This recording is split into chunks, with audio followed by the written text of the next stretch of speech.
نبی سے گئے بھرا مدنی مذاکرہ، عشق نبی سے گئے بھرا مدنی یا ربنا یا ربنا یا ربنا یا ربنا یا اللہ یا رحمان یا رحیم جزا اللہ عنا سیدنا و مولانا محمدا صلی اللہ تعالی علیہ وآلہ وسلم ما هو اہلہ استغفر اللہ استغفر اللہ استغفر اللہ اللہم انت السلام و منک السلام تبارکت یا ذا الجلال والاکرام ربی اعنی علی ذکرک و شکرک و حسن عبادتک اللہم ربنا آتنا فی الدنیا حسنہ وفی الآخرۃ حسنہ وقنا عذاب النار اللہم سلمنی من رمضان وسلم رمضان لی وسلمہ منی رب اجعلنی مقیم الصلاة ومن ذریتی ربنا وتقبل دعاء ربنا اغفر لی ولوالدی وللمؤمنین یوم یقوم الحساب اللہم اجرنی من النار اللہم اجرنی من النار اللہم اجرنی من النار الفاتحہ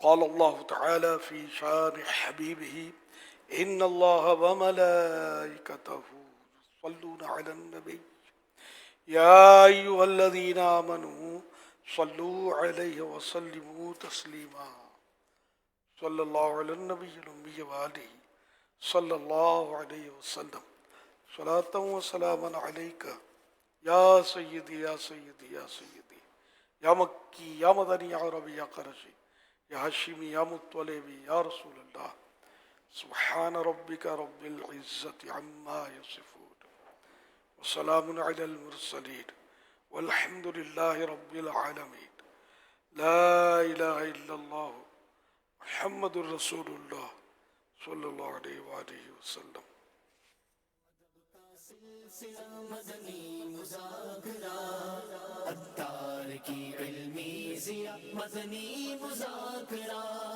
دلچسپ ہے اور دل کشا مدنی مذاکرہ، دلچسپ ہے اور دل کشا صلو علی الحبیب صلی اللہ تعالی علی محمد۔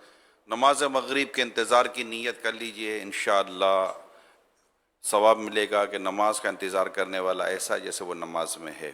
اپنی صفوں پہ رہیے گا۔ جو اسلامی بھائی آگے آ گئے ہوں ان سے پھر درخواست ہے کہ وہ اٹھ کر اپنی جگہ چلے جائیں تاکہ نماز مغرب میں جب صفیں بنیں گی تو پھر اس میں تکلیف کا سامنا نہ کرنا پڑے۔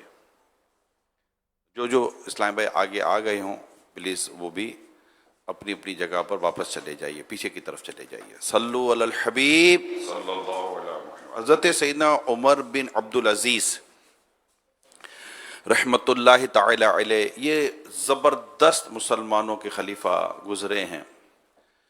بڑے ہی عادل تھے، متقی تھے، پرہیزگار تھے، انصاف والے تھے، اللہ سے ڈرنے والے تھے، موت کا ذکر کرنے والے تھے، اور ان کے دور خلافت میں امن بھی اپنی مثال آپ تھا اور معیشت کا نظام یہ بھی اپنی مثال آپ تھا۔ اسلام کی تعلیمات کو عام کرنے والے تھے۔ ان کے دور خلافت میں پرہیزگاری، تقوی کا دورہ تھا کیونکہ وہ خود نیک تھے۔ وہ خود پرہیزگار تھے، وہ خود اللہ سے ڈرنے والے تھے، رسول اکرم نور مجسم صلی اللہ علیہ وآلہ وسلم کی سیرت پر عمل کرنے والے تھے، خلفائے راشدین رضوان اللہ تعالی علیہم اجمعین کی جو رولنگ تھی ان کو انہوں نے پراپر فالو کیا ہوا تھا۔ ان کی بڑی زبردست کتاب مخطوط المدینہ نے شائع کی ہے، حضرت عمر بن عبدالعزیز رضی اللہ تعالیٰ عنہ کی 425 حکایات، عالی شان کتاب ہے وہ۔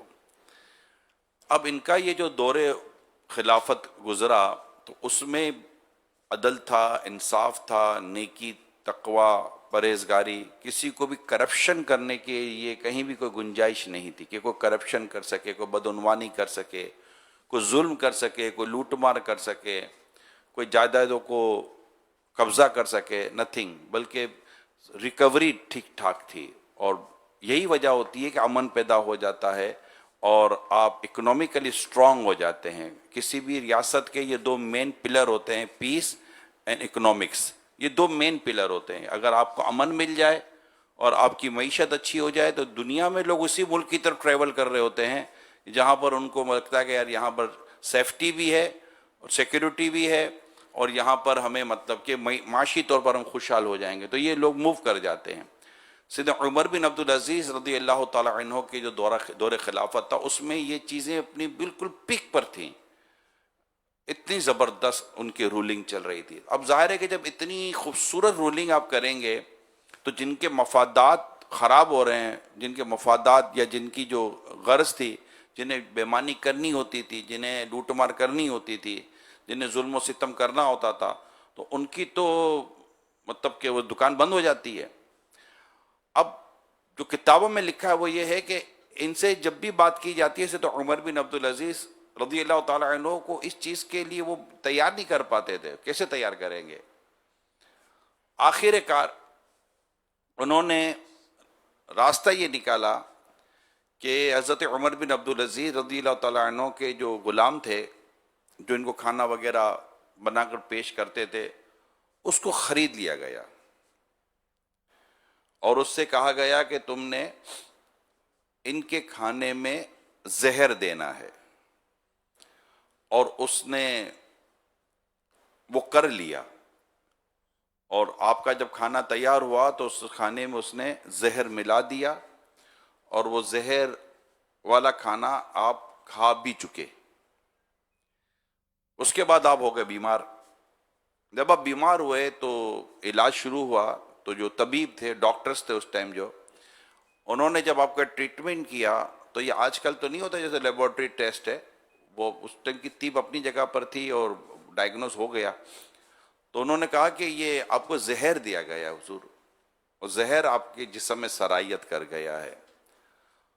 تو جیسے ہی آپ کو یہ بتایا تو آپ نے فرمایا کہ مجھے وہ وقت یاد آ گیا ہے جس وقت مجھے زہر دیا گیا تھا۔ وہ آپ نے اپنا تو آپ کو یاد آ گیا۔ جیسے ہی آپ کو یاد آ گیا تو تھوڑی دیر کے بعد پھر آپ نے اسی غلام کو بلایا اور اس کو کہا کہ تو نے مجھے زہر کیوں دیا؟ ڈائریکٹلی آپ نے کہا۔ تو اس نے کہا کہ مجھے اتنے اتنے پیسے دیے گئے تھے اور میں پیسے ملے تھے تو میں نے آپ کو زہر دے دیا۔ آپ نے کہا کہ تو نے کیا کر دیا؟ ایک کام کر، جو تجھے پیسے دے بیت المال میں جمع کرا دے۔ کیا کہا؟ جو تجھے پیسے ملے وہ تو بیت المال میں جمع کرا اور یہاں سے چلا جا، ورنہ لوگ تجھے زندہ نہیں چھوڑیں گے۔ آپ نے اسے معاف کر دیا اور اس کو آزاد کر دیا۔ سمجھ رہے ہیں آپ نے خود کو زہر دینے والے کو معاف کر دیا، وہ پیسے لے کر بھی عدل کا کام کیا، بیت المال میں وہ رقم جمع کروا دی کہ یہ مال اس کا حق ہی نہیں تھا، یہ کیسے مال لے گیا ہے؟ یہ مال بیت المال میں جمع کرا جو تجھے پیسے ملے تھے، اور یہاں سے اتنی دور چلا جا تو تجھے لوگ تلاش کر تو ملے نہ۔ یہ ہے ہمارے بزرگوں کی سیرت، معاف کرنے والے تھے۔ انتقام لینا، بدلہ لینا اپنی نفس کے لیے، اپنی ذات کے لیے، یہ ان کی زندگی میں نہیں ہوا کرتا تھا۔ ہم چھوٹی چھوٹی باتوں پر لڑتے ہیں، کوئی تھپڑ مارے تو غصہ مارتے ہیں، لات مارے تو دھکا مارتے ہیں۔ ہمارا تو عجیب و غریب نظام ہے۔ ہماری زبان بھی چلتی ہے، ہمارے ہاتھ بھی چلتے ہیں، پھر سازشوں میں دماغ بھی چلتا ہے نا، تو بالکل اسپیڈ ہماری بڑھ جاتی ہے، نہیں چھوڑا، ہمارا تو ایک ہی جملہ، نہیں چھوڑوں گا. کیوں نہیں چھوڑے گا؟ چھوڑ دے، معاف کر دے، اللہ تجھے معاف کرے گا. تو معاف کرنے کی عادت، درگزر کرنے کی عادت، یہ اللہ کرے ہمیں نصیب ہو جائے. یقین مانے دنیا میں امن آ جائے گا، امن آ جائے گا کہ، اور ہم خود پرسکون ہوں گے. جب انتقام دماغ میں ہوتا ہے، انتقام بدلہ دماغ میں ہوتا ہے، خود ہماری اپنی نیندیں اڑ جاتی ہیں، ہمارا اپنا چین اڑ جاتا ہے، ہمارا اپنے مزے ختم ہو جاتے ہیں، زندگی کا پلیجر ختم ہو جاتا ہے. جہاں انتقام ہو، بدلہ ہو، اور مطلب لڑائی جھگڑا ہونا، تو لائف کا پلیجر ختم ہو جاتا ہے، زندگی کا لطف ختم ہو جاتا ہے. جو لطف مدینے کی یاد میں ہے، جو لطف اللہ کی یاد میں رونے میں ہے، جو لطف نماز و سجدوں میں ہے، جو لطف قرآن کی تلاوت میں ہے، جو لطف روزے رکھنے میں ہے، جو لطف تہجد کی نمازیں پڑھنے میں ہے، جو لطف اللہ کا ذکر کرنے میں ہے، جو لطف اللہ کی ضرب لگانے میں ہے، یہ لطف بس نصیب والوں کو نصیب ہوتا ہے. ورنہ ایک دماغ و دل کے اندر بدلہ، انتقام، نہیں چھوڑوں گا، اس نے ایسا کر دیا تو جب تک میں بھی اس کو روڈ پہ نہیں لاؤں گا تو میں بھی، تو تو روڈ پہ لاتے لاتے کئی روڈ پر آ جاتے ہیں، روڈ پہ لاتے لاتے روڈ پر آ جاتے ہیں. اور زندگی کا ایک لمبا سلسلہ، آج بھی بڑے بڑے خاندانوں میں انتقام چل رہا ہوتا ہے، بڑے بڑے قبائل میں انتقام چل رہا ہوتا ہے، اور لڑائی لگی ہوئی ہے، قتل و غارت گری مچی ہوئی ہے. وہ اس کو مار دے گا، وہ اس کو مار دے گا، وہ اس کو قتل کرے گا، تو اس کو قتل کرے گا. معافی کہاں گئی؟ میں آپ کے سامنے پیارے آقا مکی مدنی مصطفیٰ صلی اللہ تعالی علیہ وآلہ وسلم کی حدیث بیان کرتا ہوں. آپ حدیث سنیے، کیا بات ہے. میرے پیارے پیارے آقا اللہ پاک کے آخری نبی محمد عربی صلی اللہ علیہ وسلم نے ارشاد فرمایا، 3 باتیں جس شخص میں ہوں گی، اللہ پاک قیامت کے دن اس کا حساب بہت آسان طریقے سے لے گا، اور اس کو اپنی رحمت سے جنت میں داخل فرمائے گا. صحابہ کرام علیہم رضوان نے عرض کیا، یا رسول اللہ صلی اللہ علیہ وسلم، وہ کون سی باتیں ہیں؟ فرمایا، جو تمہیں محروم کرے اسے عطا کرو، جو تم سے تعلق توڑے اس سے تعلق جوڑو، جو تم پر ظلم کرے تم اسے معاف کر دو. یہ 3 باتیں میرے آقا صلی اللہ علیہ وسلم نے ارشاد فرمائی.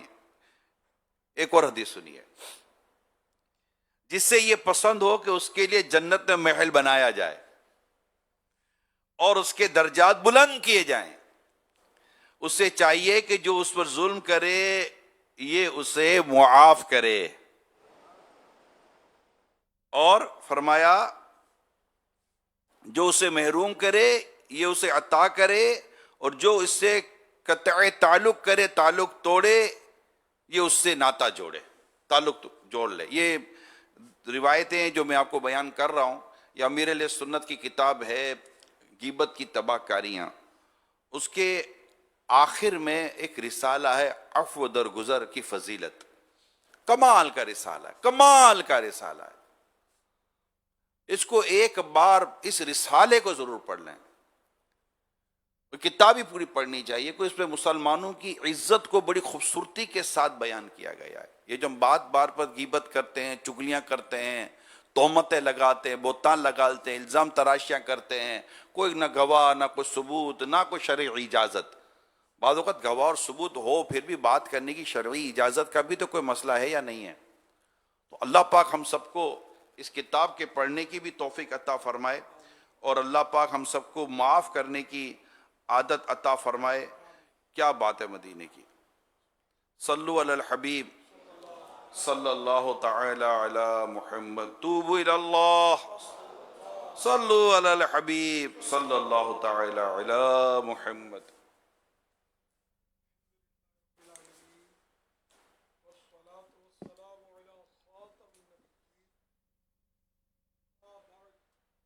فأعوذ باللہ من الشیطان الرجیم.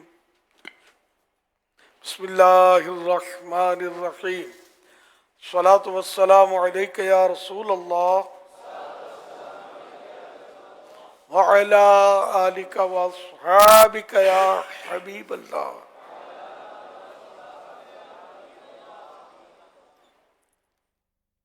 الصلاۃ والسلام علیک یا نبی اللہ وعلی آلک واصحابک یا نور اللہ.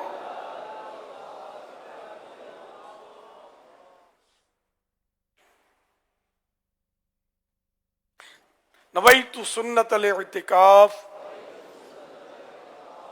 جب کبھی داخل مسجد ہونے کی سعادت پائیں اعتکاف کی نیت ضرور فرمائیں. نیت دل کے ارادے کو کہتے ہیں. دل ہی میں نیت کر لیے میں نے اعتکاف کی نیت کی ہے, آپ معتکف ہو گئے. جب تک مسجد میں رہیں گے اعتکاف کا ثواب ملے گا. یہ جو اعلان کرتا ہوں اعتکاف کی نیت کا, یہ ان 10 دن والے معتکفین کے لیے نہیں ہوتا جو اس کے علاوہ ہوتے ہیں, باہر سے تشریف لاتے ہیں, ان کے لیے ہوتا ہے یا ناظرین کے لیے ہوتا ہے. جب تک مسجد میں رہیں گے ثواب ملے گا. جب مسجد سے باہر نکلیں گے تو یہ نفل اعتکاف ختم ہو جائے گا. یاد رکھیے مسجد میں کھانا پینا, سونا, سحری, افطار, آب زمزم شریف پینا, دم کیا ہو پانی پینا, نیاز کھانا وغیرہ اسی صورت میں جائز ہوتے ہیں جبکہ اعتکاف کی نیت کی ہو. نیت نہیں تھی تو مسجد میں افطار نہیں کر سکیں گے. ہاں نیت کر لیجئے اعتکاف کی کہ میں نے سنت اعتکاف کی نیت کی, اور یہ دل میں نیت ہو, زبان سے کہہ لیں تو اچھا ہے. اب افطار وغیرہ کر لیں. تاہم مناسب یہ ہے کہ اللہ کی رضا کے لیے یعنی ثواب کے لیے اعتکاف کی نیت کریں اور کچھ ذکر و درود کر لیں, چاہے تو 12 بار درود شریف پڑھ لیں. اب بے شک افطار وغیرہ کریں, کھائیں پیئیں. صلو علی الحبیب صلی اللہ علی محمد. جو اس طرح بھائی آگے آ چکے ہوں تو وہ مہربانی کر کے فوراً پیچھے تشریف لے جائیں. اس میں روز وقت صرف ہوتا ہے سمجھانے میں, اور پھر بعد میں مغرب کی نماز میں آپ کو بھی تکلیف ہوتی ہوگی اور دوسروں کو بھی تکلیف ہوتی ہوگی. ماشاءاللہ جو جلدی پیچھے جائے جلدی مدینہ دیکھے انشاءاللہ. صلو علی الحبیب صلی اللہ علی محمد. 1446 ہجری کے ماہ رمضان کریم کی آج 22واں روزہ ہے. عصر پڑھ کر معتکفین اور عاشقان رمضان عالمی مدنی مرکز فیضان مدینہ کراچی میں جمع ہیں. مدنی مذاکرے کا سلسلہ ہے. اب سوالات کیجیے, سوال کا جواب وہ بھی بالصواب یعنی درست دے پاؤں یہ ضروری نہیں. بھول کرتا پائیں فوراً اصلاح فرمائیں. بھول ہونے کی صورت میں انشاءاللہ الکریم مجھے شکریہ کے ساتھ رجوع کرتا پائیں گے, مان لیتا پائیں گے, اپنی بھول قبول کرتا پائیں گے. صلو علی الحبیب صلی اللہ علی محمد. میرا نام امیر حمزہ اتاری ہے اور امیر لسنت آپ کی بارگاہ میں میرا سوال یہ ہے. امام سیوطی رحمۃ اللہ تعالیٰ علیہ اپنی کتاب شرح الصدور کے صفحہ نمبر 39 میں کچھ اس طرح لکھتے ہیں کہ میں اس کتاب میں قبر اور موت کے بارے میں ذکر کروں گا, اس کے بعد کی باتوں کو ایک نئی کتاب میں ذکر کروں گا. پھر انہوں نے ایک نئی کتاب آخرت کے حالات کے نام سے لکھی. تو یہ بزرگان دین اپنے وعدوں میں اس قدر پختہ ہوتے تھے, تو ہمیں اپنے وعدوں میں کس قدر پختہ ہونا چاہیے؟ نیتیں کرتے ہیں لیکن بعضوں کی زندگی وفا نہیں کرتے تو نہیں کر پاتے. صدر الشریعہ مولانا امجد علی صاحب رحمۃ اللہ علیہ کی خواہش تھی کہ 20 حصے کریں اس کا باہر شریعت کے. 17 پر آپ کی وفات ہو گئی, نہیں کر پائے. اور پھر یہ کہ چاہتے تھے کہ 20 اسی طرح اس سے تصوف پر بھی لکھوں میں, اس کی بھی نوبت ہی نہیں آئی. بعد والوں کو وصیت کر دی تھی کہ اس کے 3 حصے مزید لکھ لیں میرے طلباء, میرے شاگرد وغیرہ, تلامذہ, اولاد وغیرہ. تو انہوں نے یہ وصیت پوری کی. ان 20 تصوف کی وصیت پڑھی نہیں ہے میں نے. وصیت کی ہوتی تو شاید اس پر بھی کچھ کام ہوتا, لیکن یا آپ کی توجہ کسی پر ہوئی نہیں ہوگی, نظر میں کوئی نہیں ہوگا کہ یہ لکھ لیں گے. تصوف ایک الگ ہی ٹاپک ہے. فقہ اور تصوف میں ایک مطلب ہے فرق ہے. تو بہرحال یہ کہ انہوں نے نیت کی سیوطی, امام جلال الدین سیوطی رحمۃ اللہ علیہ نے, اور آپ نے وہ کتاب بھی لکھنے میں کامیابی حاصل کی. زندگی نے ساتھ دیا اللہ کی رحمت سے. بہرحال کہ ہم جو بات کریں یا جب بھی کوئی وعدہ کرے تو اس کو پورا تو کرنا ہی ہوگا. ظاہر ہے جو وعدہ کر کے پورا نہیں کرتا اللہ پاک یعنی اس پر لعنت کا کچھ ہے. اللہ پاک کی اس کے ہے لعنت کا بھی ہے، ساتھ میں یہ بھی کہ اللہ پاک نہ اس کے فرض قبول کرے نہ نفل. اتنا گھنونا ہے جی، یہ اتنا گھنونا کام، اتنا خطرناک کام ہے وعدہ خلافی. ہمارے یہاں تو خیر وعدہ کر کے جان چھڑا ہی لینی ہوتی ہے. بھائی وہ اجتماع میں آئیے گا جمعرات کو، ہاں ضرور آؤں گا کر کے چلا گیا. کہ نہیں اگر نہ بولوں گا تو مولانا مجھے سمجھائے، لیکن نہیں آپ نے کیا کیا؟ جبکہ آپ کی نیت ہے کہ میں جاؤں گا تو نہیں، خالی بس جان چھوڑانے کے لیے کہہ دیا میں ضرور آؤں گا. یہ عام ہے، عام عام ہے. جتنا بھی مطلب یعنی کہ وہ سب بھی یعنی کہ سمجھو 99% جس کو دعوت دیتے ہاں ہی بولتے ہیں. اچھا اب یعنی کہ اگر اس وقت نیت ہے کہ ہاں میں جاؤں گا اس لیے اس نے کہا کہ میں آؤں گا تو گناہ نہیں ہے. لیکن یہ طے ہے کہ میں نے جانا نہیں ہے. جیسے یہ بات بات ہاتھ اٹھاتے ہیں، میں کبھی کبھی سمجھاتا ہوں کہ یار مطلب اب کیوں ہاتھ اٹھاتے ہیں؟ یعنی کہ جب تک یقینی طور پر دل کی نیت نہ ہو ہاتھ نہیں اٹھائے کریں. ہاتھ کے ذریعے بھی ایک نیت کا اظہار کر رہے ہیں نا کہ میں یہ کام کروں گا، یا میں چاند رات کو مدنی دین قافلے میں سفر کروں گا، یا میں داڑھی رکھوں گا، یا فلاں کام کروں. یہ کرتے رہتے ہیں، ہاتھ اٹھاتے رہتے ہیں بات بات پہ. 12 جنتی اعمال عمل کروں گا، یہ پتہ نہیں کون سے، یہ بھی پتہ نہیں، کارڈ بھی نہیں دے گا، ہاتھ اٹھا دیتے ہیں. تو یہ مطلب ایسا نہ کیا کرے، سوچ سمجھ کر کہ میں یہ ہاتھ کہیں مجھے آخرت میں پھنسا نہ دے کہ تو نے غلط اٹھایا تھا ہاتھ، نیت تیری نہیں تھی کام کرنے کی. تو یہ عام ہے، مطلب سبھی تقریباً ہاں بولتے ہیں، نہ بولتے ہی نہیں ہے. یہ بھی پوچھنے کی زحمت نہیں کرتے کہ مجھے اجتماع میں کہاں آنا ہے، ضرور آؤں گا. تو یہ کہ ایسا نہ کیا کریں، اب چپ ہو جایا کریں، خاموشی سے سن لیں. اب اگر وہ بھی دعوت دینے والا بھی بعض ہوگا تو یہ ہے کہ وہ پیچھے لگتا ہے کہ تو یوں بھی بھلے وہ پیچھے لگے، اس کے لیے حکمت عملی بھرے جملے بھی تو ہو سکتے ہیں. اب دعا کریں میں آ جاؤں، اس پہ ڈال دیں. دعوت دینے والا اگر آپ کے نیت پہ تذبذب ہے، ہاں نیت پکی ہے تو کہنے میں حرج نہیں کہ میں ضرور آؤں گا انشاءاللہ، تو کہنا چاہیے، سنت بھی ہے آئندہ کے کام کے لیے انشاءاللہ. لیکن انشاءاللہ بھی بولنے کا ذہن کم ہے، اتنا نہیں ہے. تو انشاءاللہ بولنے کی عادت ڈالیں آئندہ کے کام کے لیے کہ انشاءاللہ میں کروں گا، اللہ مدد فرمائے گا اور وہ کام ہو جائے گا اللہ چاہے گا تو. اور تو بہرحال یہ کہ نیت کرتے وقت تو وہ اس کو آپ دعا کریں کہ میں آ جاؤں، یہ بھی نہیں کریں میں کوشش کروں گا. ہمارے یہ بھی جو تھوڑا محتاط ہوتا ہے نا، اس کو بھی یہ نہیں پتا ہوتا تقویٰ بولتے کس کو ہے. اس تقویٰ کرتا ہے کہ وعدہ خلافی نہ ہو جائے، میں کوشش کروں گا. اب مسئلہ کوشش کروں گا، یہ بھی تو وعدہ ہوا نا. کوشش آپ نے کھانے کی نا، افطار میں کوئی بھی بھوکا نہیں ہوگا، کوشش کی نا تو منہ میں نوالا گیا نا، پیٹ میں گیا نا، پیٹ بھرا نا.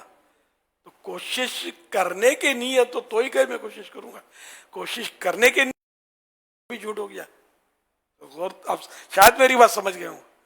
کوشش کروں گا اور کوشش کر رہی نا، اور ذہن میں بھی کوشش بھی نہیں کرنی، اپنے کو جانا ہی نہیں ہے، تو پھر یہ کہ یہ بھی نہ کہیں کوشش کروں گا، یہ جھوٹ ہو جائے گا.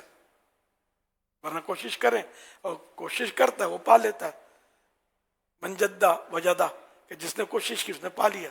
آپ نے کوشش کی کہ میں اعتکاف کروں کراچی میں جا کر، پنجاب سے پہنچ گیا، کوئی کشمیر سے پہنچ گیا، کوئی کے پی کے سے پہنچ گیا، کوئی یو کے سے پہنچ گیا، کہاں سے پہنچے ہوئے نا. یار کوشش کی انہوں نے تو پہنچ گیا، آپ بھی کوشش کریں گے تو پہنچ جائیں گے. تو یہ بھی نہ کہ کوشش کروں گا. صلو علی الحبیب صلی اللہ علی محمد.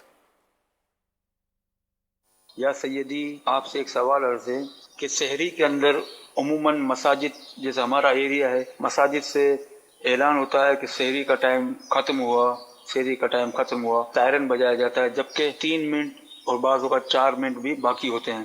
تو یہ صحیح ہے کہ احتیاطی طور پر لوگوں کو روزہ سحری بند کرائی جاتی ہے، مگر مؤذن کا یا کسی کا مسجد سے یہ اعلان کرنا کہ سحری کا ٹائم ختم ہوا کیا یہ جھوٹ میں شمار ہوگا یا ان کو اس کے بدلے کیا کہنا چاہیے، جبکہ سحری کا ٹائم آخری وقت 3 منٹ یا 4 منٹ ہوتے ہیں؟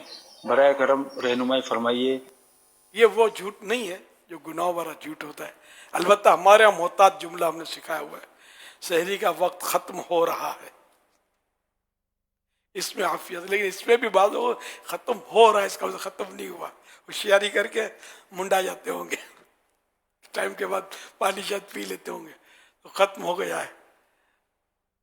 یہ ایئرپورٹ پہ بھی اعلان کرتے رہتے ہیں، اب یہ آخری اعلان ہے، پھر 10 بار اعلان کریں یہ آخری اعلان ہے، اس کا بھی تجربہ ہے مجھے۔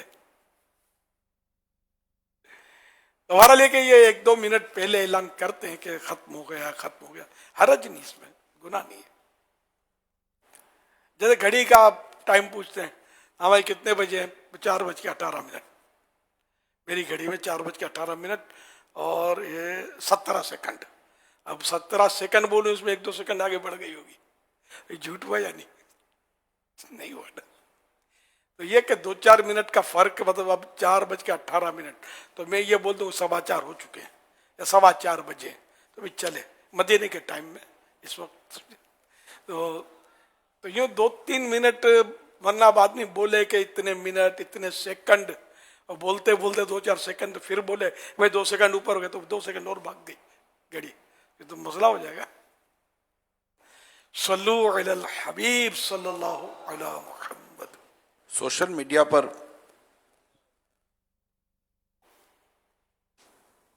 حدیث پاک میں ہے، وہ جو میں نے حدیث سنائی تھی، جو مسلمان عہد شکنی اور وعدہ خلافی کرے اس پر اللہ اور فرشتوں اور تمام انسانوں کی لعنت ہے، اور اس کا نہ کوئی فرض قبول ہوگا نہ نفل۔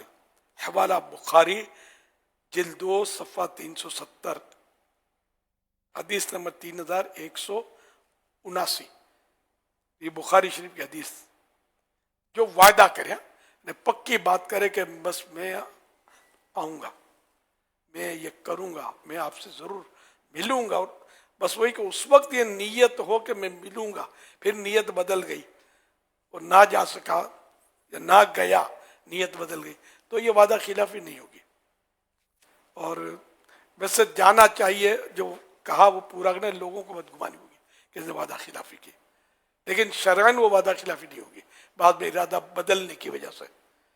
اس وقت کرتے وقت یہ نہیں کہ بعد میں ارادہ بدل دوں گا، ابھی تو کر لو، تو یہ پھر یہ وعدہ خلافی ہو جائے گی۔ وعدہ خلافی کی تعریف یہی کہ وعدہ کرتے وقت یہ ارادہ ہو کہ میں نے پورا نہیں کرنا ہے، تو یہ وعدہ خلافی ہے، اور یہ گناہ اور یہ وعید آپ نے سنی، نہ فرض قبول ہو نہ نفل، اللہ کے فرشتوں کے سب انسانوں کی لعنت اتنا سخت ہے جس کو ہم آج بالکل ایزی لے رہے ہیں۔ وعدہ میں نے کہا نا 99% جو ہے نا ہاں بول کے جان چھڑا ہی لیتے ہیں، ضرور آؤں گا، پکا آؤں گا، بالکل آپ بے فکر ہو جائیں۔ صلو علی الحبیب صلی اللہ علی محمد۔ سوال یہ آیا ہے کہ اگر ہمیں کسی نے صدقہ اور ڈونیشن کی رقم دی، اگر ہم پر قرضہ ہو اور قرض دار بار بار مطالبہ کر رہا ہو، تو کیا ہم اس رقم سے اس نیت سے قرض ادا کر سکتے ہیں کہ جب ہمیں رقم حاصل ہوگی تو ہم یہ ڈونیشن میں پھر دوبارہ اپنے پیسے شامل کر لیں گے؟ دوبارہ سوال سن لیا نا؟ نہیں کر سکتے، کیا فرماتے ہیں؟ میں سن نہیں پایا سوال، یا تو کر رہے ہیں، میں اصل وہ کچھ دیکھنے لگا تھا، کچھ بھیجا تھا، آپ فرمائیں۔ اس کا میں یوں عرض کروں کہ جو ڈونیشن جمع کرے، جس کے اوپر لوگ صدقہ رکھوائیں کہیں دینے کے لیے، اور اس کے اوپر قرض ہو، تو بولے یار میں ابھی یہ پیسے ادا کر دیتا ہوں، جب آئیں گے تو پھر یہ میں ڈونیشن وغیرہ بعد میں ادا کر دوں گا، تو وہ اپنی ڈونیشن کی رقم سے ہی قرض ادا کر دے۔ اچھا، جس کے بعد چندے کی رقم ہے، اچھا، اس چندے کی رقم کو جو کہ لوگوں نے دیا ہوا ہے، اس کو مطلب بطور قرض اپنا قرضہ اتار دے یا اپنے ذاتی استعمال میں لے لے تاکہ میں مطلب بعد میں ادا کر دوں گا، یہ ناجائز ہے۔ اگر کسی کے والد دودھ کا کام کرتے ہوں اور وہ دودھ میں ملاوٹ کرتے ہوں تو ان کا بیٹا ان کی اصلاح کیسے کرے؟ گناہ میں مبتلا والد صاحب، والد صاحب دودھ میں، اب یہ وہ ملاوٹ اب یہ کہ اب والد کی اصلاح، اب ان کا بس اگر بیٹا اتنا پاورفل ہے، اس کو حدیثیں وغیرہ یاد ہیں، نرمی کرنا بھی آتا ہے، سمجھانا بھی آتا ہے، تو محبت سے پیار سے نیکی کی دعوت دے، امر بالمعروف کرے. کیا یہ مشورہ دے سکتے ہیں کہ چونکہ اس موضوع پر امیر علیہ سنت کے کلپس موجود ہیں، کیونکہ جب آپ ایک بزرگ کا اس طرح کو کلپ دیں گے تو اس کا ایک اپنا اثر ہوتا ہے. عام نوجوانوں کے کلپ اس طرح کے اور کلپ بھی دیے جا سکتے ہیں، لیکن ایج وائز بھی اور مقام و مرتبہ بھی بڑا میٹر کرتا ہے. تو اس طرح کے ویڈیو کلپس امیر سنت کے آپ کو سوشل میڈیا پہ مل جائیں گے. تو میرا ناقص مشورہ ہے کہ اگر اس طرح کے کلپ آپ اپنے والد صاحب کو بھیج دیں، جن کے بھی اس طرح کے مسائل ہوتے ہیں، گھر میں بے پردگی ہوتی ہے، گھر میں اس طرح کے مسائل ہو رہے ہوتے ہیں، آپ ماحول میں ہوتے ہیں، آپ یہ سب سمجھ رہے ہوتے ہیں، تو ڈائریکٹلی بات کرنے میں بعض اوقات پریشانی کا سامنا کرنا پڑ سکتا ہے. تو یہ بھی ایک حکمت عملی اختیار کی جا سکتی ہے. کیا فرماتے ہیں حضور؟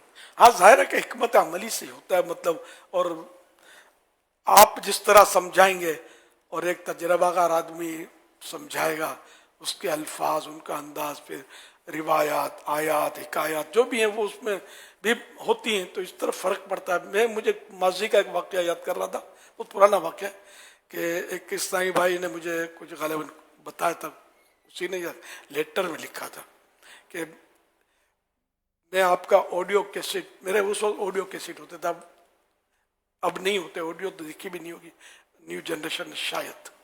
تو مطلب میں وہ سنتا تو میرا بھائی بہت سخت تھا، مجھے سننے نہیں تھا، مجھے پابندی تھی کہ مجھے یہ نہیں کرنا، بس مولاناؤں کے چکر میں نہیں پڑنا. یہ بھی ایک کہانی گھر گھر کی تقریباً بہت گھروں میں. تو میں مطلب چھپ چھپ کے وہ سنتا تھا، میرا بھائی بڑا سخت تھا. تو ایک بار میں چھپ کے سن رہا تھا کیسٹ، تو میرا بھائی دوسرے کمرے میں تھا اور وہ آواز اس کے کان میں پڑی تو اس نے سنا تو کچھ اور بھی سنا، کچھ اور بھی سنا. سننے کے بعد وہ میرے پاس آیا، میں تو گھبرا گیا کہ اب میری شامت آئی. تو بھائی کا انداز ہی کچھ اور تھا. بولا اچھا یہ تم سنتے ہو، اچھا تو بہت اچھی جگہ ہے، تو اچھا بول رہے ہیں، تو مجھے بھی لے جانا اس جگہ پر. یہ مجھے کوئی پرانا واقعہ اس طرح یاد آ رہا ہے کہ ایسا بھی ہوا تھا. تو وہ دین کا جو مطلب سمجھانے کا اسلوب ہوتا ہے، یا بس قدرتی طور پہ ایک ٹرننگ پوائنٹ آ جاتا ہے آدمی کا کہ اس وقت اس کو جھٹکا لگ جاتا ہے. اور کبھی الٹ بھی ہو جاتا ہے کہ کوئی اگر اس طرح کی چیز کی مخالفت سخت کرتا ہے یا کوئی مطلب ہے کہ حد سے گزر جاتا ہے تو اس کو بعض اوقات ہاتھوں بھی کچھ ہو جاتا ہے. سب ایک اس طرح پنجاب کے دورے میں تھا تو کسی نے مجھے بتایا کہ یعنی وہ خیر میرا حق اس نے طلب کیا بھی نہیں تھا، آپ میرے باپ کو معاف کر دو. پھر کیا ہو گیا؟ بولا میں آپ کی کیسٹ سنتا تھا تو میرا باپ مطلب آپ کی کیسٹ کی اس نے توڑا پھوڑا یا کچھ برا بھلا کہا اور ایسا کچھ. بولا کہ یہ مولانا ہو، چھوڑو اس کو مولانا ہو کر.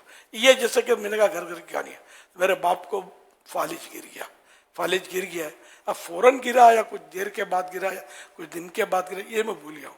بولا پڑا ہوا میرا باپ، آپ معاف کر دو. نظارہ کہ میں دعائی دی ہوگی، میں نے کہا اللہ وہ شفا دے. مطلب اس میں حقوق العباد تو تلف نہیں ہوئے، شاید میری جب تک مجھے پتہ نہ چلے کہ مجھے برا بھلا کہا کسی نے، ہے نا، تب تک تو حق العبد نافذ نہیں ہوگا کہ بھئی بندے کی توہین کیا. پتہ چل گیا، اب میں بندے کو جانتا نہیں. خیر تو اس طرح کبھی یوں بھی ہو سکتا ہے.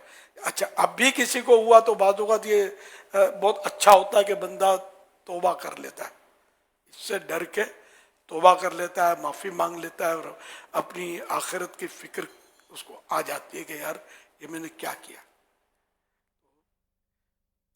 ورنہ آخرت کی سزا کہ جب کوئی دین کا صحیح کام کر رہا ہے، دین کی صحیح بات کر رہا ہے، صرف اس لیے کہ یہ مذہبی آدمی ہے اس لیے اس کی مخالفت کرنا، اس میں تو ایمان کا بڑا ڈر لگتا ہے.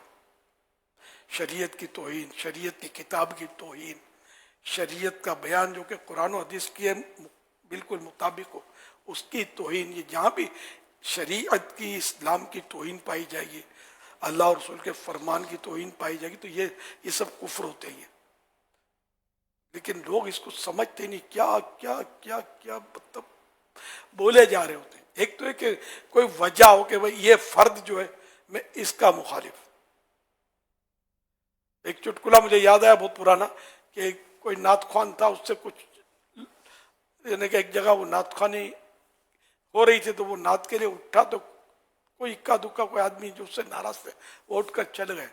تو اس نے واویلا کیا ہوگا کہ نعت شریف کی توہین ہو گئی. تو ایک مفتی صاحب نے مجھے قصہ بتایا تھا, اس نے بتایا کہ اس نے کہا نعت کی توہین کی ہے, بے ادب ہے یہ. تو اس نے سمجھا کہ بھائی نعت شریف کی توہین نہیں کی, تو بیچارے بیٹھے ہوئے تھے, تمہاری توہین کی ہے. تو تمہاری توہین کرنا کسی ناراضی کی وجہ سے ایک کفر نہیں ہو جائے گا, اس کو نعت کی گستاخی نہیں کہتے. سمجھے یہ بات بھی سمجھ میں ہو سکتا ہے آئی ہو آپ کے, وہ نعت شریف کی وجہ سے نہیں اٹھے تھے, تمہاری وجہ سے اٹھے تھے. تو عالم ہوتا ہے, وہ ڈیپ پہنچ جاتا ہے. عوام دو چار ہاں کر رہے ہوں گے, ہاں یہ بڑے گستاخ ہے. گستاخ کا کبھی یہ تو بیٹھے ہوئے تھے یار, نعتیں سن رہے تھے اور جھوم رہے تھے. صلو علی الحبیب صلی اللہ علیہ محمد. اچھا وہ جہاں 2-4 منٹ کے فرق کے ساتھ جو میں نے کہا کہ وہ 2 منٹ 3 منٹ کے فرق سے کہتے ہیں کہ وہ وقت ہو گیا ہے, روزہ کھول ختم ہو گیا وقت, تو اس پر وہ اعلیٰ حضرت رحمۃ اللہ علیہ کا جزئیہ فتح رضویہ جلد 5 صفحہ 234 پر ہے. عربی فارسی اردو سب کا محاورہ شائعہ مشہورہ واضحہ ہے. مطلب مشہور یعنی اہل علم میں ہوگا کہ قرب وقت کو اس وقت سے تعبیر کرتے ہیں, قرب وقت کو اس وقت سے تعبیر کرتے ہیں. مثلا عصر کے اخیر وقت کہتے ہیں شام ہو گئی, حالانکہ ہنوز سورج باقی. ہمارے شام بولتے ہیں نا, شام ہوتی ہے سورج غروب ہونے کے بعد. ہم تو ایڈوانس میں شام ہی بولتے بھی کیا شام ہے, لیکن شام نہیں ہے, لیکن ہم بولتے ہیں شام. یہ جھوٹ نہیں ہے, گناہ نہیں ہے. اور یہ بہت گہری بات ہے کہ وہ شام کب ہوتی ہے, تو رات کب ہوتی ہے, تو صبح کب ہوتی ہے. ہم صبح 10 بجے ہماری صبح ہوتی ہے, لیکن صبح تو سورج طلوع ہونے سے پہلے ہوتی ہے. سورج طلوع ہو گیا, دن نکل آیا. لیکن جو عوام میں جو الفاظ مشہور ہوتے ہیں, محاورے مشہور ہوتے ہیں, تو ان کا بھی اعتبار ہوتا ہے. صلو علی الحبیب صلی اللہ علیہ وسلم. یہ کچھ سوالات ہیں اسلامی بہنوں کے تعلق سے, عورتوں کے اعتکاف کے تعلق سے. تو کیا پورے کمرے کو مسجد بیت کی نیت کر کے عورت وہاں سے اعتکاف کر سکتی ہے؟ جی ہاں. کیا عورت اعتکاف میں چارپائی یا بیڈ پر سو سکتی ہے؟ جی ہاں. شادی شدہ عورت کے لیے جو مسنون یا نفلی اعتکاف میں بیٹھنے کے لیے کیا شوہر کی اجازت لینا ضروری ہے؟ نفل اعتکاف کے لیے اجازت, نماز پڑھ رہی ہے, نفل اعتکاف کی نیت بھی ساتھ میں کر لی ہے, اجازت کی ضرورت تو نہیں ہے. بس ظاہر تو سمجھ میں آتا ہے کہ کل بھی آپ سے عرض کیا تھا کہ یہ سوال اللہ بہتر جانے. میں دوسرا کر لوں.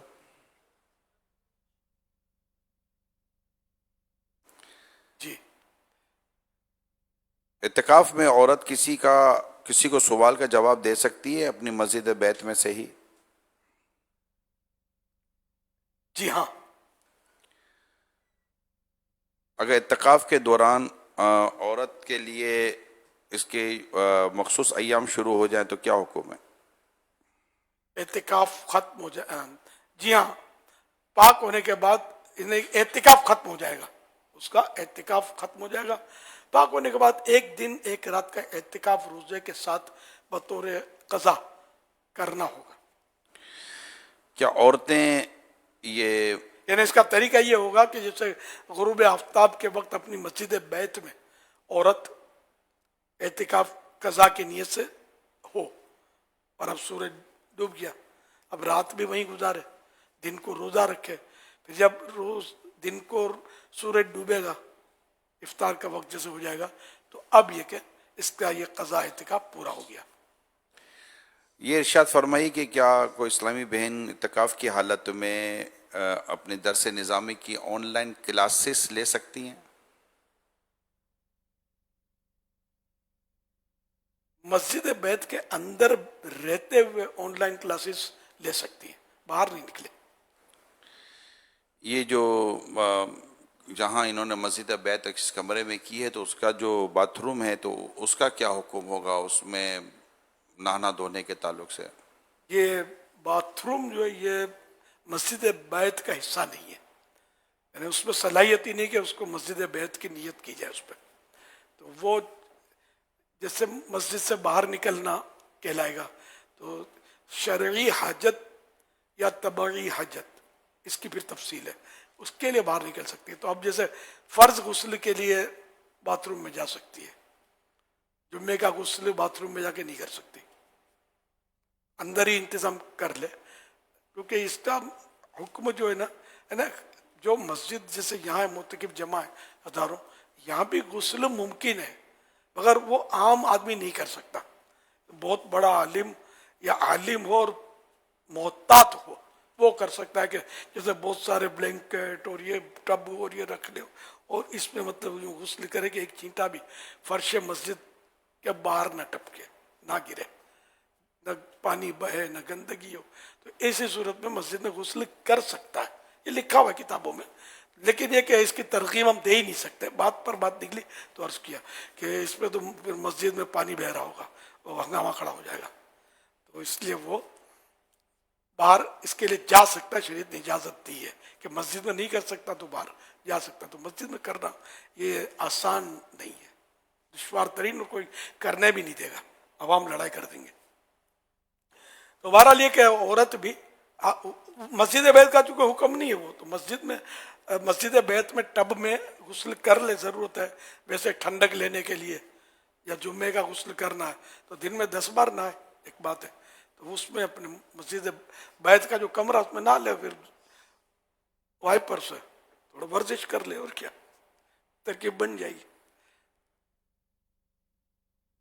ایک سوال اس طرح بھی آیا ہے کہ اگر کسی نے مسجد بیت کے طور پہ اعتکاف شروع کر لیا, اب اس کو کمرہ بدلنا ہے, تو کیا اب اس کے علاوہ کسی اور کمرے کی مسجد بیت کی نیت کر کے یہ اپنے اعتکاف کو وہاں کنٹینیو کر سکتی ہے؟ اس میں ایسا کہ جیسے کہ ایسی کوئی ضرورت پیش آئی, اس میں مثال دی باہر شریعت میں کہ جیسے کہ مسجد کی دیوار گر گئی, چھت گر گئی, جان کا خطرہ ہو گیا کوئی سی صورت, تو فوراً دوسری مسجد میں معتکف ہو جائے تو اعتکاف بچ جائے گا.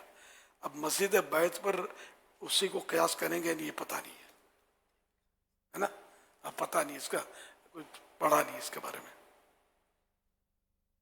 ایسی کون سی اس کو ضرورت اس طرح کی پیش آ گئی جو مسجد گرنے وغیرہ کی پیش آتی ہے, تو اب یہاں ایسی کون سی اس کو ضرورت پیش آئی ہے, یہ خود ایک الگ مسئلہ کھڑا ہوگا دیکھنے کے لیے. چھوٹا گھر ہوتا ہے, نیچے کے گھر ہوتے ہیں, جانور آ گیا جو خوفزدہ کیے جا رہا ہے, یا وہ سانپ نکل آیا, یا سانپ ہے وہاں اب گھس گیا کہیں چھپ گیا, اس طرح کی صورتیں بن سکتی کہ نہ وہ سو سکتی ہے نہ جا سکتی ہے گھبراہٹ میں, جان اس کے خطرے میں ہے. لیکن ہم قیاس سے جواب دے نہیں سکتے کہ یہ بدل سکتی ہے. عقلی کہیں تو بدل سکتی ہے, عقل چلے گی نہیں. شریعت کا مسئلہ عقلوں سے حل نہیں ہوتا, دلیلوں سے حل ہوتا ہے. دلیل اپنے پاس ہے نہیں شریعت کی, واللہ اعلم. ایسی صورت کم ہوتی لیکن ہو سکتی ہے. گاؤں میں, دیہاتوں میں, کھیتوں میں پتہ نہیں کہاں کا اعتکاف ہوتے ہوں گے, اور یہ چیزیں آ جاتی ہیں بعض اوقات اور بھی غریب علاقوں میں, غریبوں کمزور کے علاقوں میں کمروں میں ایسے ایسے مسائل پیدا ہو سکتے ہیں کہ اس کمرے میں رہنا دوبر ہو جائے, بہت مشکل ہو جائے. عین ممکن ہے. اسلامی مسجد بیت میں سنت اعتکاف میں بیٹھی تھی کہ وہ جگہ گرنے لگی, تو وہ اسی وقت گھر کے دوسرے حصے کے لیے مسجد بیت کی نیت کر کے وہاں اپنا بقیہ اعتکاف کر لے تو اعتکاف درست ہو جائے گا. ہاں, گھریلو مسجد کا یہ رسالہ, یہ دارالفتہ اہل سنت کا ہے نا. اچھا, میرے رسالے میں لکھا ہوا ہے, میں بھول گیا ہوں. چلو پھر یہ میں نے تو خیر وہ تحقیق کر کے اور مفتی صاحب سے مشاورت کے ذریعے سب لکھا, پھر پورا رسالہ چیک بھی کروایا. میرے ہر رسالہ جو ہے تفتیش کے ساتھ ہی آتا ہے الحمدللہ. تو یہ کہ بس میری اس وقت توجہ نہیں ہوئی کہ کوئی سانپ آ گیا, کوئی بچھو, کوئی ایسا موذی جانور اگر اس میں آ گیا, سمجھ تو آتی ہے کہ وہ نکل کے چلی جائے اسی طرح, لیکن اب معلومات کریں گے انشاءاللہ مزید. یہ آپ پوائنٹ لکھ لو, معلومات کر کے ہو سکا تو کل پھر یہ سوال کر لیا جائے. اس میں آپ کے لیے بھی یہ بھی ایک مسئلہ سمجھنے کے لیے کہ اپنی اٹکل سے مسئلہ نہ بتایا جائے. علماء جو فرمائے, کتابوں میں جو لکھے ہیں علماء, وہ ہم بیان کریں. علماء وہ ہوں جو مستند ہو. 1 مہینے کا اعتکاف کیا ہے حضور, اب علاقے میں جائیں گے تو یوں آدھے ہوتے تو مفتی ہاں بن گئے. نہ نہ ہاں تو بولنے کا تو کیا, تو کوئی دیکھے گا, کسی کو دیکھیں گے بولے کہ اے بھائی یہ حرام ہے, یہ ناجائز ہے, یہ نہیں کرو. تو یوں 1 مہینہ حضور گزارا ہے اور آپ کے پاس گزارا ہے, تو یوں کچھ تو بنتا ہے, نہیں بنتا آدمی بول تو دے. کیسے بولے میرے کو آتا نہیں ہے. کئی لوگ داڑھی اس لیے بھی نہیں رکھتا, پہلے جب میں پھر عوام میں ہوتا تھا نا, بولتے تھے داڑھی کے سر کیا, کوئی کسی نے مسئلہ پوچھ لیا تو اب کیا کریں گے.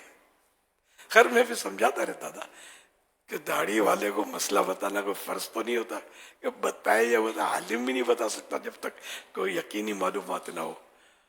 وہ تو نہیں آتا, نہیں آتا, یہ بولنا بڑا مطلب بہت بھاری ہے, پہاڑ کی طرح ہے. تو یہ بولنا تو پڑے گا, نہیں آتا. لا ادری, یہ آدھا علم ہے.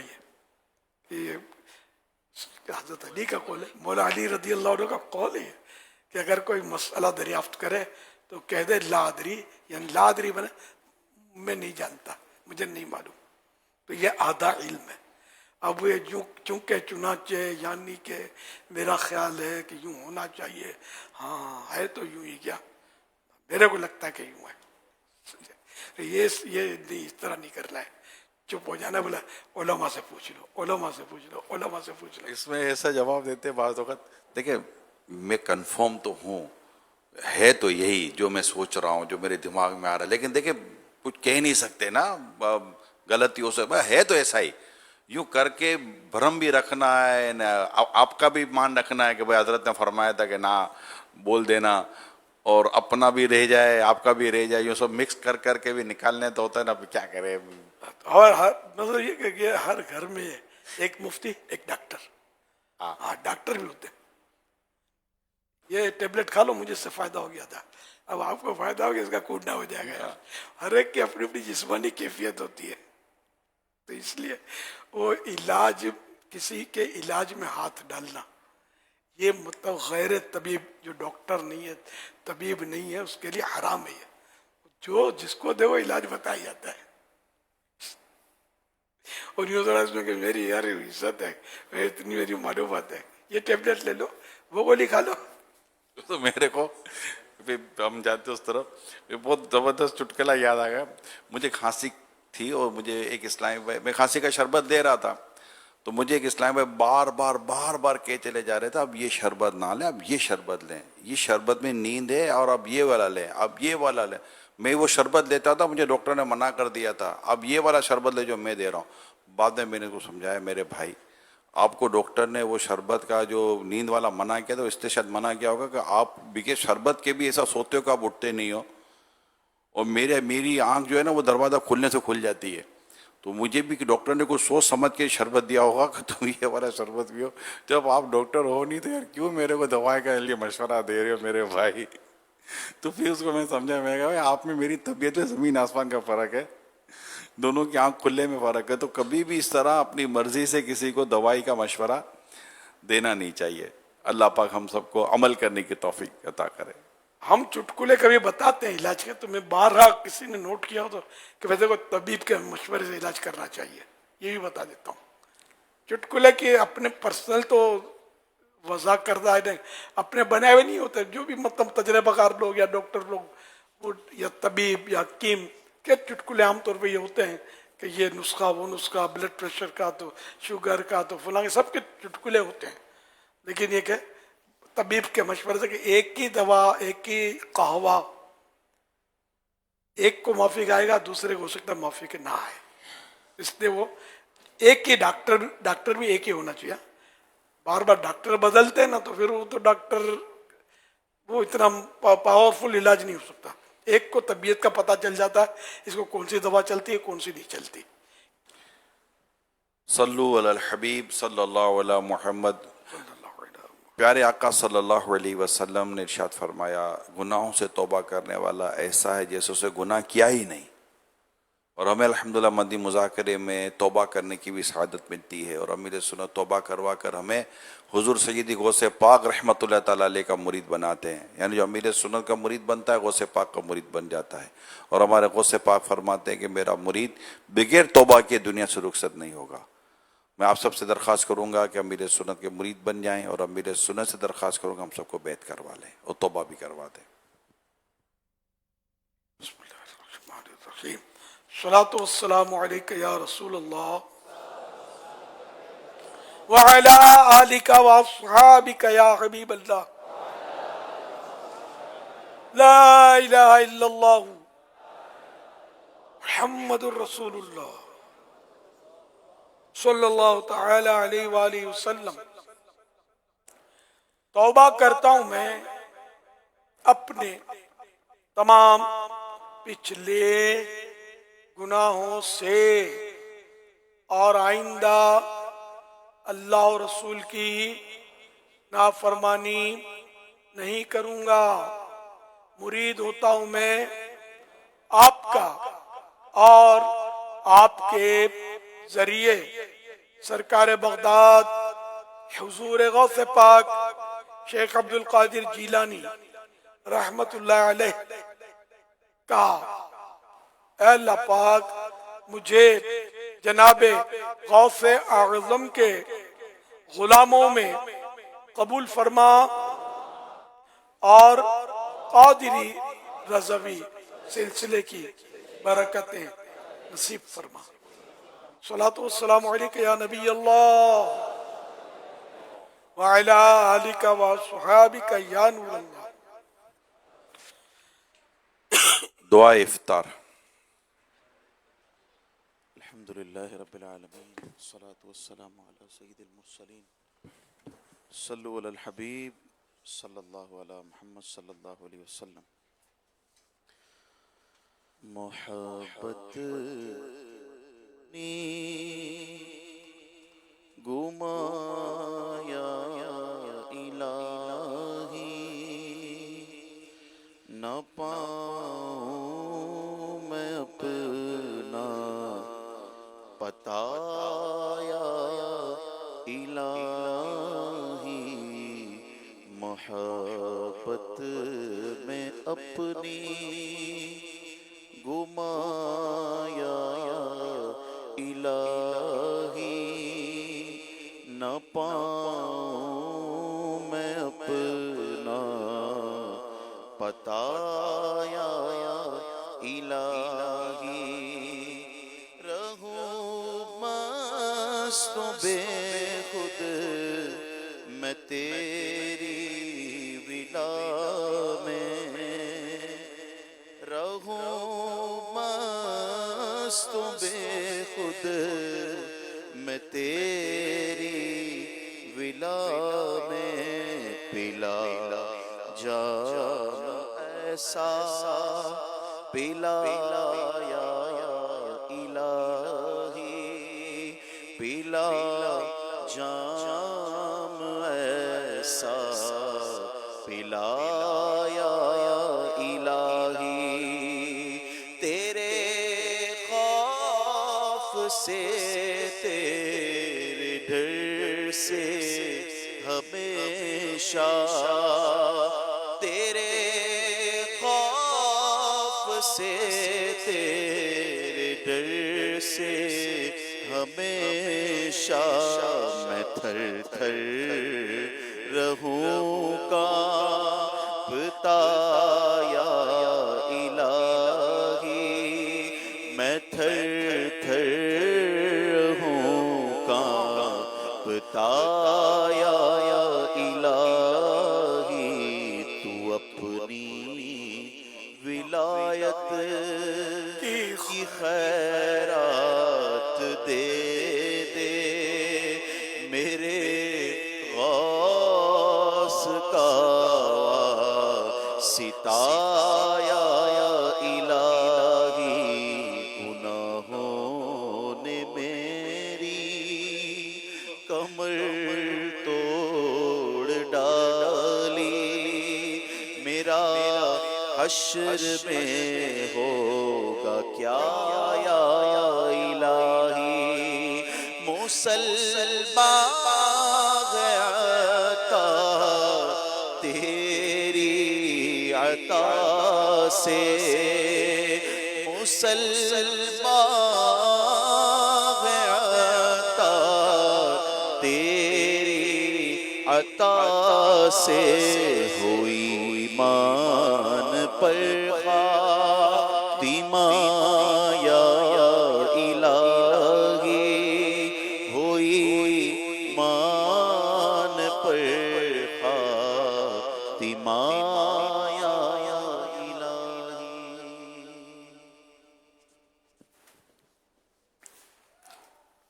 الحمدللہ رب العالمین، والصلاة والسلام علی خاتم النبیین۔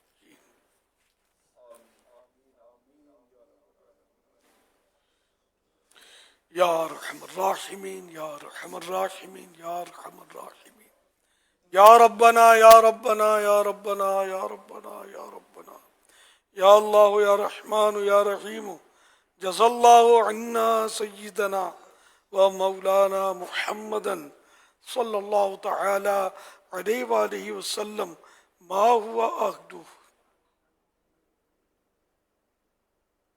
اللہم ربنا آتنا فی الدنیا حسنہ وفی الآخرۃ حسنہ وقنا عذاب النار۔ اللہم سلمنی من رمضان وسلم رمضان لی وسلمہ منی۔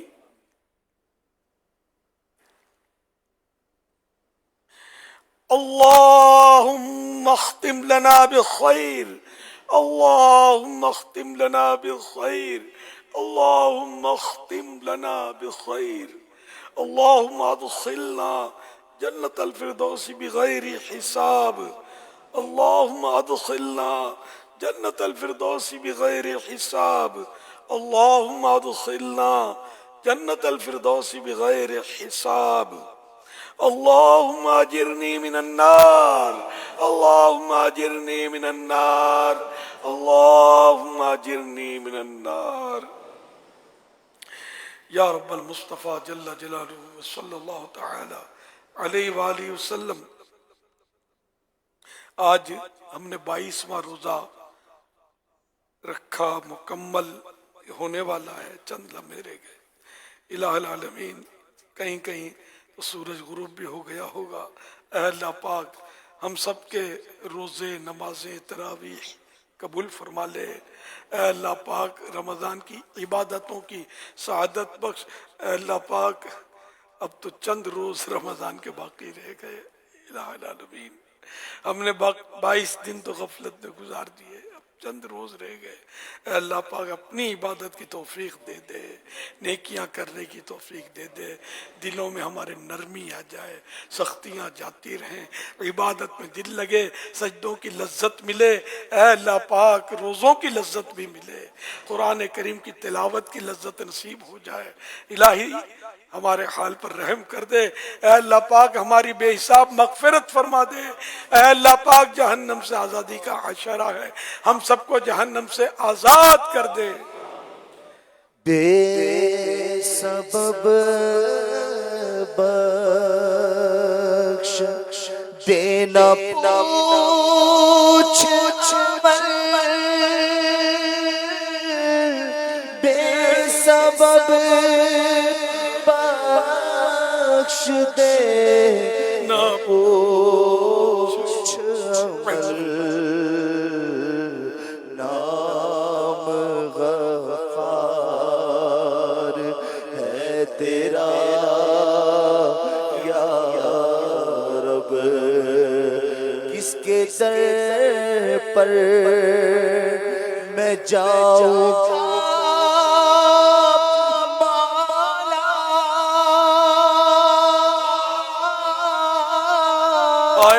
کس کے در پر میں جاؤں گا مولا،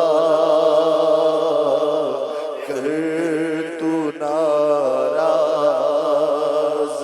ہو گیا یا رب۔ یا اللہ پاک ہمیشہ کے لیے ہم سے راضی ہو جا۔ واقعی اگر تو ناراض ہو گیا تو ہم تو کہیں کے نہ رہیں گے مولا، ہمیشہ ہمیشہ ہمیشہ کے لیے ہم سے راضی ہو جا۔ الہ العالمین، نہ جانے کتنے مریض اس وقت دعاؤں میں شریک ہوئے ہوں گے. اے اللہ پاک بیچاروں پر رحم کر دے, سب کو صحت کی خیرات دے دے. اے اللہ پاک بیماریاں دور ہوں, بے روزگاریاں دور ہوں, قرض داریاں دور ہوں. اے اللہ پاک گھریلو ناچاکیاں دور ہوں, بے اولادیاں دور ہوں. اے اللہ پاک مظلوم قیدیوں کو رہائی نصیب ہو. جھوٹے مقدموں پر جو جھوٹے کیس میں پھنسے ہیں ان کو بھی نجات مل جائے. الہ العالمین رشتوں کی رکاوٹیں دور ہو جائیں. یا اللہ پاک جو پریشان حال ہیں خوشحال ہوں, سب کی بگڑیاں بن جائیں. یا اللہ پاک جن کو گھروں کی تکلیفیں ہیں یہ بھی دور ہو جائے. الہ العالمین مہنگائی کا خاتمہ ہو جائے, سستائی کا دور دورہ ہو جائے. الہ العالمین آمدنیوں میں برکتیں مل جائے, روزگار میں برکت ہو, سیل میں برکت ہو. اے اللہ پاک سچائی امانت داری نصیب فرما, خیانت سے, جھوٹ سے, وعدہ خلافی, گالی گلوچ سے محفوظ فرما. ہمیں زبان کی حفاظت نصیب فرما, دل و دماغ کی حفاظت نصیب فرما.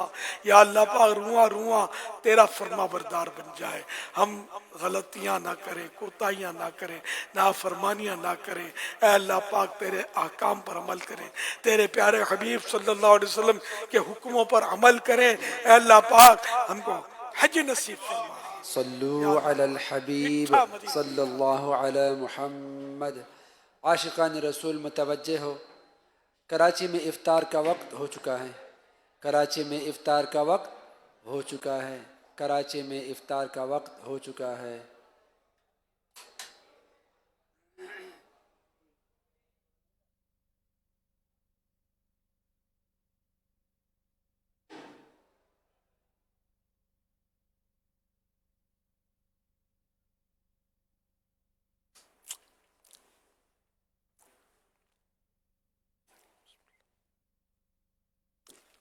الحمدللہ رب العالمین والصلاة والسلام علی خاتم النبیین. اللہم لک صمت وعلیک توکلت وعلی رزقک افطرت. اے اللہ پاک 22واں روزہ بھی پورا ہوا, 23ویں شب داخل ہوئی, ہو سکتا ہے یہی لیلۃ القدر ہو. اللہم انک عفو کریم تحب العفو فاعف عنی. اللہم انک عفو کریم تحب العفو فاعف عنی. اللہم انک عفو کریم تحب العفو فاعف عنی. اللہم اجرنی من النار, اللہم اجرنی من النار, اللہم اجرنی من النار. اے اللہ پاک روزانہ افطار کے وقت 10 لاکھ ایسے گناہگار جہنم سے آزاد کیے جاتے ہیں جن پر جہنم واجب ہو چکا ہوتا ہے. اے اللہ پاک جنہیں جہنم سے آزاد کیا انہی کا صدقہ ہماری جھولی میں ڈال دے, ہمیں بھی جہنم سے آزادی دے دے. اے اللہ پاک تیری قسم, ایک لمحے کے کروڑویں حصے کے لیے بھی عذاب ہم سے سہا نہ جا سکے گا. یا اللہ پاک ہمیں سزا نہ دینا, ہم معافی دے دے. الہ العالمین جنہیں معاف کیا ان کے صدقے معاف کر دے. معاف کرنے والے پیارے حبیب صلی اللہ علیہ وسلم کا صدقہ ہمیں معاف کر دے. جن بزرگوں نے اپنے جانی دشمنوں کو معافیاں دی انہی کا واسطہ تو بھی ہمیں معاف کر دے. اے اللہ پاک تو معاف کرنا پسند کرتا ہے, معاف کرنے والے کو دوست رکھتا ہے, سو ہمیں بھی معاف کر دے. اے اللہ پاک ہمارے بیمار شفا یاب ہو جائے. بیچارے مدنی چینل پر اور یہاں بھی کیسے کیسے مریض آئے ہوں گے, ان کے نمائندے آئے ہوں گے. اے اللہ پاک جو مریض شفا کے طالب دعا میں شریک ہے سب پر رحمت کی نظر فرما. جو دعا میں شریک نہ ہو سکے ان پر بھی رحمت کی نظر کر دے.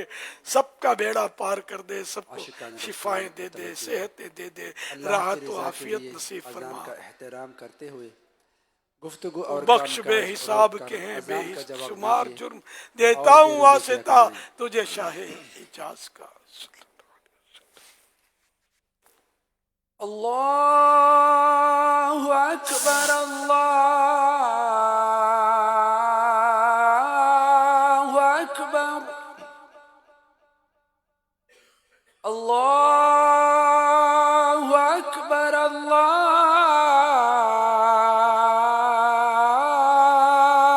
اکبر. أشهد أن لا إله إلا الله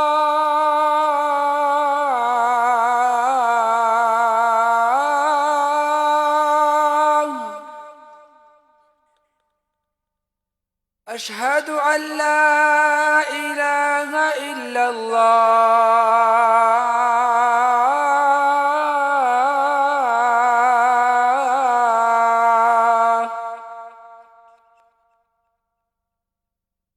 أشهد أن محمد رسول الله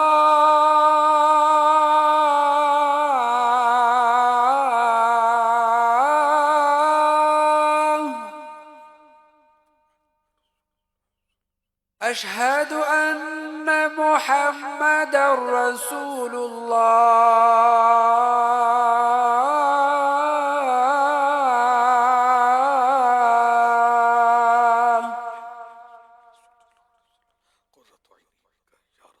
حي على الصلاة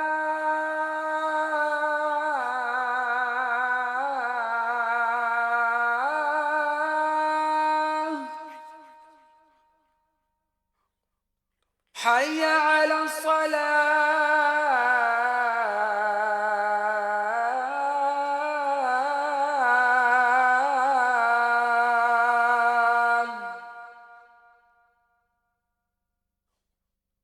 حي على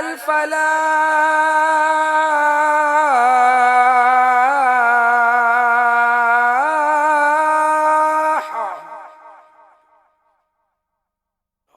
حي على الفلاح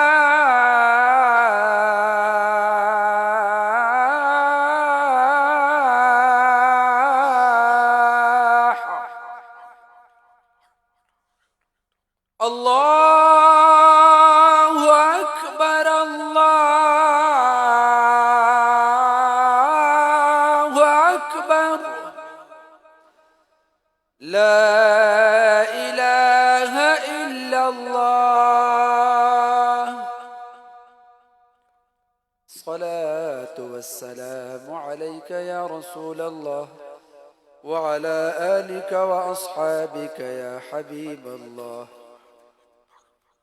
اللهم رب هذه الدعوة التامة والصلاة القائمة آت سيدنا محمدا الوسيلة والفضيلة والدرجة الرفيعة وابعثه مقاما محمودا الذي وعدته وارزقنا شفاعته يوم القيامة إنك لا تخلف الميعاد صلاة والسلام عليك يا نبي الله وعلى آلك وأصحابك يا نور الله